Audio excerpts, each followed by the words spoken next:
అవ్వాలి అనుకునే వాళ్ళకు మీరేం చెప్తారు? బేసిక్ లా ఆఫ్ అట్రాక్షన్ గురించి చెప్పండి. ఇంకోటి క్లాస్‌లో జాయిన్ అయ్యాక ఈజీగా మనీ అట్రాక్ట్ చేయడం ఎలా? అది వాళ్ళకి కూడా వస్తుందా? అవునండి హరిత గారు. అయితే దీనికోసం ఏం చేస్తామంటే ఒక free advance law of attraction అనేసి ప్రతి వీక్ మేము కండక్ట్ చేస్తున్నాం. సో దానికంటే కూడా అసలు ఫస్ట్ ఆఫ్ ఆల్ ఎవరైతే ఈ వీడియో చూస్తున్నారో బేసిక్ కాన్సెప్ట్స్ అండి. అసలు లా ఆఫ్ అట్రాక్షన్ అంటే ఏమిటి? నిజంగా దాన్ని ఉపయోగించుకుని మనీని ఈజీగా ఆకర్షించుకోవచ్చా?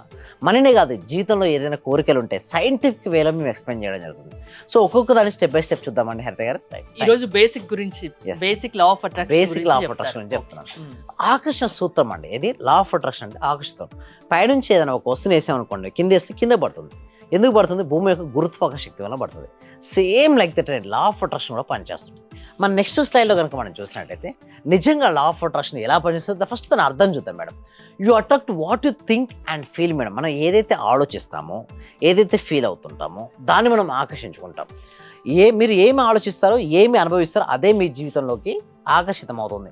Universe response to your vibration అని అంటే యూనివర్స్ ఎలా రెస్పాండ్ అవుతుందంటే మన వైబ్రేషన్కి రెస్పాండ్ అవుతుంటుంది. సపోజ్ నేను ఒకటి ఇక్కడికి రావాలనుకున్నాను, ముందు థాట్ రిలీజ్ చేశాను కాబట్టి ఇక్కడికి ఉన్నాను. ఏదైనా ఒక వ్యక్తి సాధించాలి అనుకున్నప్పుడు నేను సాధిస్తాను అనే నమ్మకం ఉన్నప్పుడు సాధిస్తాను. అంటే ముందు సాధించాలనే ఆలోచన ఉంటేనే వస్తుంది.